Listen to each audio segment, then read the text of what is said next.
Assalamualaikum warahmatullahi wabarakatuh. Perkenalkan, nama saya Najwa Salsabila dari Agribisnis kelas C.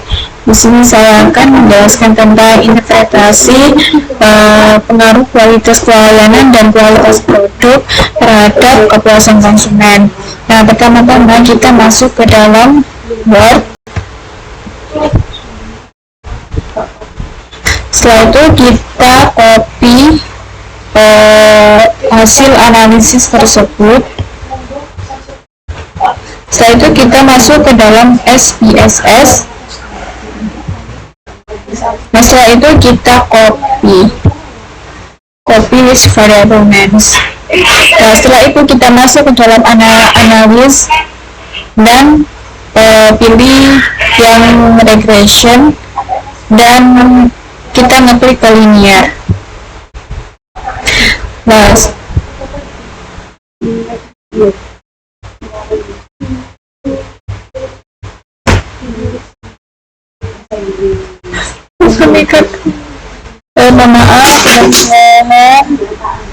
analis regression linear.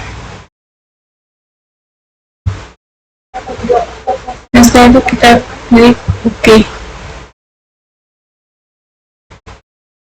Nah, di sini kan sudah muncul ada variabel enter, model summary, ANOVA, dan coefficient. Dan setelah itu kita masukkan ke dalam Word. Nah, untuk interpretasi sendiri variabel enteran itu tabel variabel enteran tersebut menjelaskan variabel-variabel apa saja yang merupakan variabel independen dan apa yang menjadi variabel dependen tersebut. Nah, terlihat bahwa yang menjadi variabel independen adalah kualitas pelayanan dan kualitas produk. Nah, sedangkan yang menjadi variabel dependen adalah kepuasan konsumen. Setelah itu ada model summary. Nah, untuk interpretasinya sendiri itu berdasarkan tabel hasil perhitungan di atas. Nah, terlihat bahwa ada nilai A2 adalah sebesar 0,38 atau 38%, yang artinya adalah bahwa variabel independen mampu menjelaskan variabel dependen dan menunjukkan bahwa model regresi ini tidak layak dikatakan karena memiliki nilai koefisien determinasi kurang dari 50%. Asumsinya adalah bahwa variabel-variabel yang dimasukkan dalam model tidak mampu memberikan penjelasan lebih dari 50%. Setelah itu ada ANOVA, yang interpretasinya adalah tabel yang menunjukkan uji regresi secara simultan, bagaimana pengaruh variabel tersebut untuk pelayanan, kualitas pelayanan, kualitas produk, dan kualitas konsumen. Dan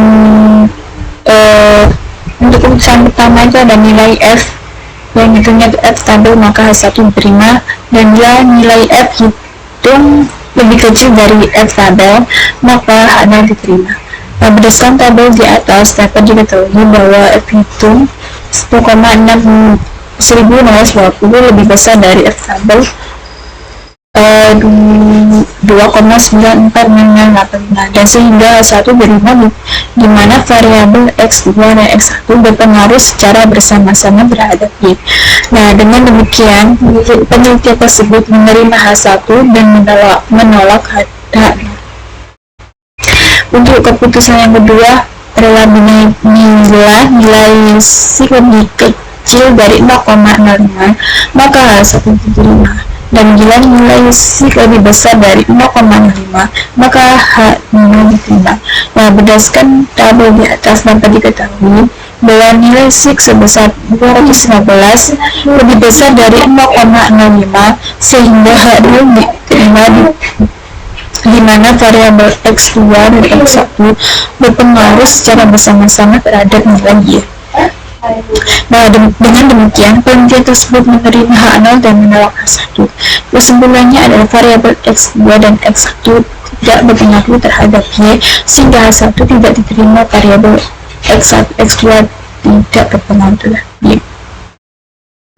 Selanjutnya adalah koefisien. Nah, untuk interpretasinya sendiri itu ada koefisien 1 bila nilai T hitung 4000 41 lebih besar dari T tabel, maka H1 diterima. Bila nilai T hitung 41 lebih kecil dari T tabel, maka H0 diterima.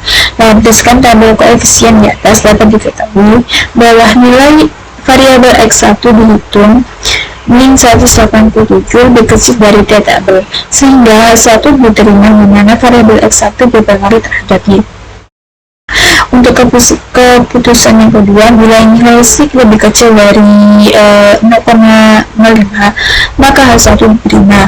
Dan bila nilai sik lebih besar dari 0,05, maka H0 diterima. Berdasarkan tabel di atas, dapat diketahui bahwa nilai sik variabel X1 sebesar 192 lebih besar dari 0,05, sehingga H0 diterima, di mana variabel X1 berpengaruh terhadap Y. Nilai sik variabel X2 sebesar 853 lebih besar dari 0,05, sehingga H0 diterima, di mana variabel X2 berpengaruh terhadap Y. Sekian dari saya atas penjelasan tersebut. Wassalamualaikum warahmatullahi wabarakatuh.